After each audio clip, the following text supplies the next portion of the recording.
طيب، عايز انتقل لمحطة أخرى وهي زيرو بلاستيك. زيرو بلاستيك. احنا يعني أنا كنت تابعت تجربة مع أحد مديري الفنادق، خد قرار ما فيش عنده حاجة بلاستيك داخل الأوتيل على الإطلاق خالص، كله من الزجاج. نظير ان الناس بتستخدم الحاجات البلاستيك، فهو راكب مركبة يرميها في المية، مش عارف في الشارع، يعني إلى آخره. فدي قضية فعلا تستحق الاهتمام. ازاي نصل الى، يعني هو عنوان السنة دي ضحى البلاستيك، مش كده؟ اها. فهو ازاي نوصل الى فكرة ان احنا نتخلص من هذا البلاستيك؟ اولا شايف ايه هي، او نعرف للناس ايه هو البلاستيك، يعني هما مخاطره. البلاستيك ده يعني احد منتجات البترول على فكره، شيء صناعي ظهر مع لما بدأ العالم يستخدم البترول، يمكن تحديدا في سنه 1907، وكان قليل يعني ضمن صناعه البتروكيماويات. نعم. الحقيقه ان هو لما بدأ هو يعني البلاستيك بشكل عام خفيف الوزن وسهل التشكيل والوانه كتيره وسهل انه يصنع في حاجات كتيره، وخاصه ان الحاجات اللي بدانا نستخدمها فيه كنا بنجيب حاجات مصادر طبيعيه، يعني مثلا العبوات كنا بنجيبها من بعض النباتات، يعني الشنط كانت من الاقمشه، العبوات اللي كنا بيشيلوا فيها الحياة بتاعة البيت يعني في الريف تموين. كان او التموين وخلافه، وشنط المدارس بتاعة الطلبة كنا بنعملها كانت عندي بالقماش. شنطة امال ايه من الحياة العبوات اللي بنشيل فيها الاكل والشرب كانت اكياس ورق او معمولة من خوص والنخيل اللي بيعملوها في القرى، الاطباق والامر وكده، اللي حاليا بنعملها. الحياة الفرش اللي كنا بننام عليها بتصنع من نبات الحلفة أو نبات البردي أو نبات السمار. حياة دي حياة طبيعية، والحصول عليها يعني بننتظر النباتات تنمو كده. لكن أنا عندي آلاف وملايين ومليارات براميل البترول سنويا، فبيئي ياخد الجزء المتبقي في الآخر في الصناعات الكيماوية يبدأ يصنع منه البلاستيك، وبدأ نشكل بيه حاجات جميلة لدرجة ان احنا لو بصينا في المكان اللي احنا قاعدين فيه حاليا الاستوديو الجميل ده، هتلاقي ان البلاستيك بيمثل حاجة مهمة فيه. بدأ يبقى عليها صناعات كتير وهياكل اقتصادية وتجارة ودخل في حياتنا. دلوقتي انا بقول ان 80% من حياتنا اليومية فيها البلاستيك، ولم ندرك خطورة هذا البلاستيك. احنا كنا بنتحدث في الاول لما ظهرت الادخنة كنا بنفرح بيها ونرسمها، ولم ندرك خطورتها الا بعد حوالي 100 سنة. البلاستيك احنا بنتكلم دلوقتي بعد حوالي كم و70 سنة ان هذا البلاستيك بيتحول. اولا هو ما بيتحللش، يحتاج الى مئات السنين عشان يتحلل. ثانيا حتى لما ما بيتحللش بيبدأ يتكسر الى جزيئات صغيرة قد لا ترى بالعين المجردة، وتبدأ تصل إلى أجسامنا عن طريق التنفس أو عن طريق شرب المية أو عن طريق حاجات كثيرة. أنا عاوز أقول لحضرتك إن الفرد فينا خلال 10 سنين بيمتص ما يقرب من 2 كيلو بلاستيك، بس بيمتصها بيها إيه؟ بيمتصها أو بيستنشقها، بتدخل في أحجام ميكرونية يعني زي النانو أو حاجات صغيرة، تبدا تدخل. لذلك ان احد الدراسات انا قريت دراسه مخيفه ان وجدوها في الاجنه في بطون امهاتهم. الاطفال يعني احيانا في لبن الام، لان جاي من الدم، والدم في جاي طبعا في الدوره بتاعه اسمه الايض والبناء والهد، بيدخل فيها البلاستيك بمشاكل. وبدا مثلا في بعض المركبات واهمها ديوكسين بيكون مركبات كيميائيه ضاره قد تصل الى حد انها قد تكون او يعتقد البعض انها سبب في السرطان. طب كميه البلاستيك عندنا في العالم عالميا بارقام مخيفه، يقول لك ان احنا بننتج على المستوى العالمي اكثر من نص طن سنويا. في مصر بننتج حوالي 9.5 مليون طن.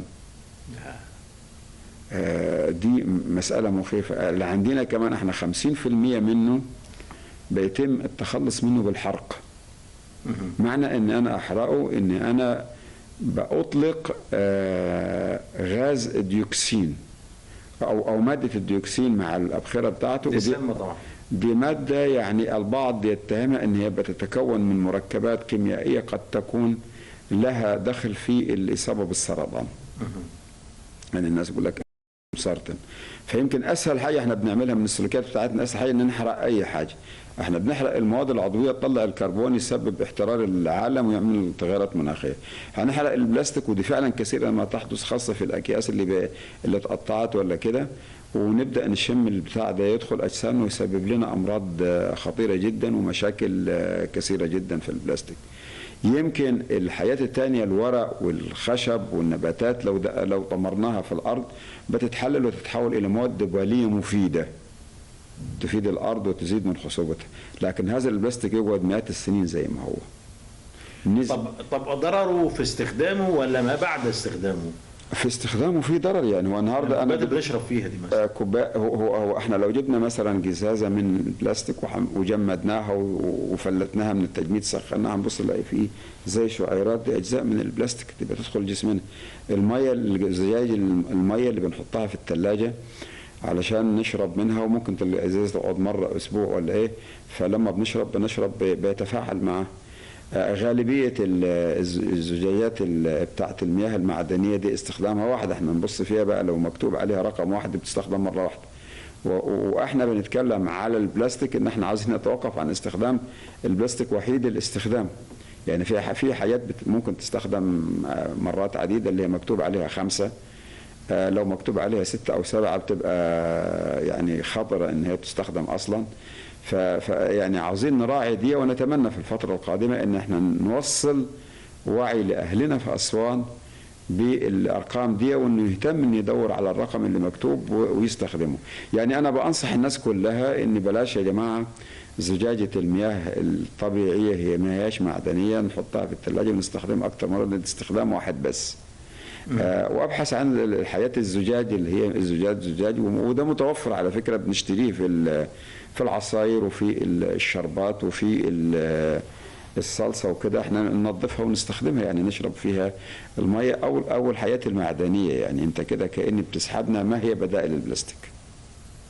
مظبوط. يبقى انا لازم ابدأ استخدم الحياة البديلة، علشان قد يكون كيس البلاستيك رخيص، انا مش هدفع ثمنه عند التاجر، هيكون ثمنه ضمن سعر التكلفة بتاعت الوزن الكيلو، لكن انا هدفع ثمنه من صحتي، من صحة اولادي، من المشاكل اللي هو هيسببها لي فيما بعد. يعني يشتري خضاره في حاجات بديلة. يعني بدأت تنتشر في مبادرات عظيمة دلوقتي الأكياس من الأقمشة، واستخدمها فترة طويلة. أنا ممكن أجيبه سعره غالي شوية مثلا، بس أنا أقعد أستخدمه فترة طويلة، وحجمه هيبقى صغير وجميل، وأقدر أطويه وأشيله في جيبي يعني وكده.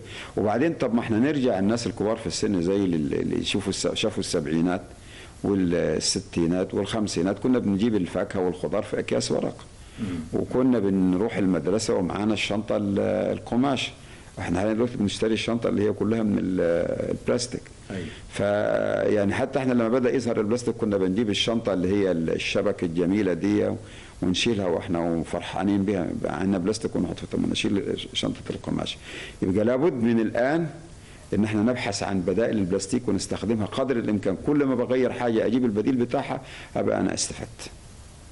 يعني طب هو ايه اللي يمنع ان يبقى في حمله تصل الى مستوى الصناعه؟ يعني ان احنا نتخفف ونوفر بدائل في الصناعه، يعني في صناعه البلاستيك ما نتخفف منها. اصل انت الصناعه لما بتقول له بطل البلاستيك يعني اقفل المصنع، يعني ما تكسبش. وهو يقاوم ذلك. يعني هو ده مشكله المؤتمر التغيرات المناخيه زي الكوب 27 و28 اللي جاي ايه؟ ان الدول الصناعيه الكبرى تقلل من انبعاثات الكربون اللي بترفع درجه حراره العالم، والتقليل ده هيكون ازاي؟ نقفل المصانع اللي عنده. طب هيقفل المصانع اللي عنده مش هيكسب. فانت واحد يعني لازم هيبقى ضغط. واتصور انا يعني حضرتك يمكن سالت السؤال كيف نتخلص من البلاستيك، لا العمليه هتبقى طويله ومش هتبقى في المدى المنظور ولا على المدى القريب ولا المتوسط، لان هو حل في داخل حياتنا. يعني احنا بنشرب فيه وبننام عليه وبنلبسه وبنستخدمه في حاجات كثيره. البلاستيك اصبح شريك. فانت عشان تغير كل الصناعه دي والتجاره دي والهياكل السلاسل الممتده دي عاوز وقت طويل. فاحنا دلوقتي بنبدا بالتوعيه. يعني انا لما يبقى عندي وعي ان البلاستيك ده مضر وانا مش هستخدمه، صاحب المصنع بدل ما انا هطلع له قرار واقفله ويرفع قضايا الغاء القرارات ومش عارف ايه وبتعمل، انا اوعي المستهلك ان ما تشتريهاش. لما لا يجد حد يشتري السلعه بتاعته هيقول لك انا هطور نفسي واشوف السوق عاوز ايه واعمل زي السوق، يعني تبقى احسن. يبقى هنا تبدا بالوعي، وهذه طبعا عمليه طويله. احنا بنتكلم في الوعي والتعلم وتغيير الاتجاهات، وهنا في دي بقى هنضيف ايجاد البديل. ما انت بتقول لي لا ما تستخدمش الكيس انت ورايح تشتري العيش، طب انا عاوز البديل، يبقى انا محتاج يكون عندي شنطه. طيب ما تستخدمش زجاجه المياه المعدنيه اكثر من مره، انا عاوز البديل وعاوز بديل قريب. يبقى نشوف الزجاج وازاي نجيبه ارخص، ونجيب او نجيب عبوات البلاستيك اللي هي بتستخدم مرات عديده وما فيهاش مشكله. بعد البديل بقى في ناس هتظل مصره على الاستخدام، يبقى هنا التشريع، يبقى في تطور تشريعي لان احنا يبقى عندنا قوانين تمنع استخدامه وتعاقب من يستخدمه زي الدخان. يعني احنا قبل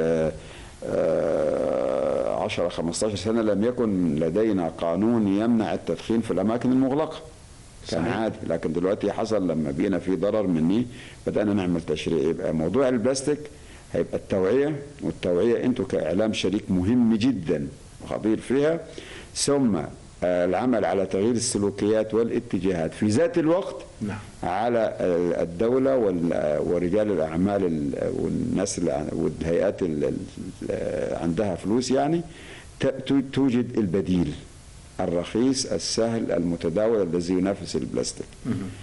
ثم بعد ذلك يبقى يدخل القانون. أعتقد هتاخد فترة طويلة معانا لحد ما نقول إن احنا ما عندنا نوصل للزيرو بلاستيك، لكن أن تأتي متأخرا خير من ألا تأتي أبدا. أو يعني نقول ما لا يدرك كله لا يترك كله. يعني هو الوعي في حد ذاته إن الناس تعرفه في التوقيت الراهن ويبقى عارفة إن البلاستيك ده وإنه مخاطره وأضراره ده في حد ذاته شيء مهم. بالظبط. نوعي الناس يعني لكن هو زي ما قلت حضرتك يا دكتور أحمد إن هو تقريبا معانا في كل تفاصيل حياتنا، يعني موجود في لبسنا واكلنا وشربنا.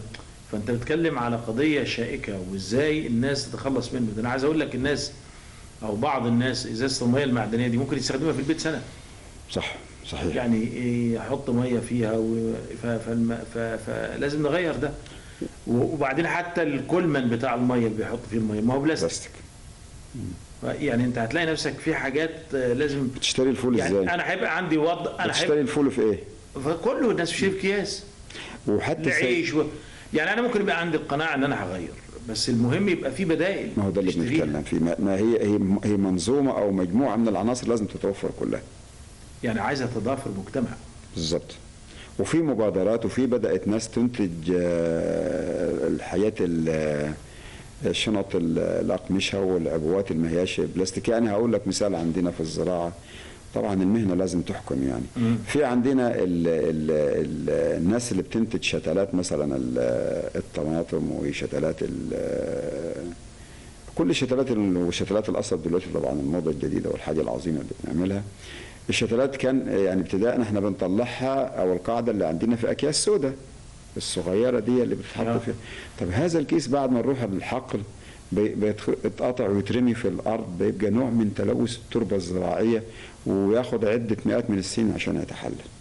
احنا دلوقتي بنتكلم في مجال البحث، لا بل انطلقنا من البحثية للتطبيقي، ان انتاج عبوات تبقى ورقية او من متبقيات النخيل او متبقيات الموز لها فترة عمر يعني يتمشى مع عمر الشتلة، وأزرعها زي ما هي في التربة الزراعية، ونتيجة الري والانطمار داخل التربة جذور النبات اللي احنا بنشتغل فيها تخترقها وتتحلل وتصير دبالا وتصلح من حالة الأرض. يعني احنا بنطور اهو بنجد البديل. وتصير ايه؟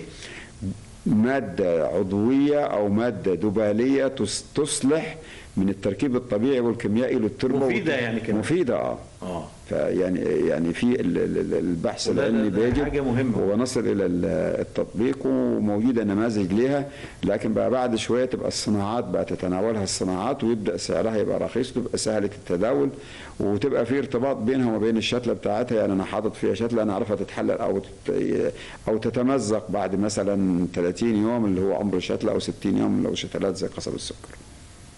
فشايف ان ممكن ننطلق من التجربه دي للتعميم. عايز اقول لك كمان في حاجه، محافظه البحر الاحمر تقريبا ما تعرفش الكيس البلاستيك دلوقتي. تم منعه فيها تماما.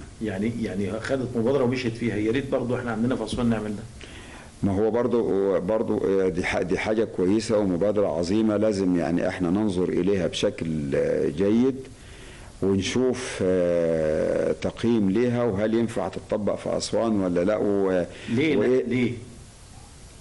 كل محافظة على فكرة ليها ظروفها وخصوصيتها. ماشي. طب ما هو دي مشكلة عامة. نشوف التجربة، يعني نقيم التجربة. لماذا لا نقيمها ونحاول نقلها إلى أسوان؟ وده شيء كويس. ونناشد الأجهزة المعنية والأفراد. ليه والأفراد. على أسوان تحديدا؟ لأن محافظة أسوان شبه البحر الأحمر، الاثنين سياحة، يعني محافظات سياحية بالظبط. بس بتزيد عنا إن احنا أكثر زراعيا يعني ماشي. بس احنا برضو عندنا جانب سياحي مهم هيشتغل عليه. بالتأكيد.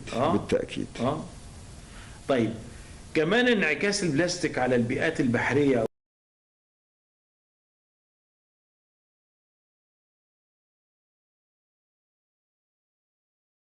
يصلح من حال المية ويتخلي الأكسجين متوفر في المياه علشان الكائنات الحية اللي في المياه زي الأسماك تقدر تتنفس. فإلقاء الأكياس في المياه ده شيء مش مطلوب ومفروض ننتهي عنه يعني.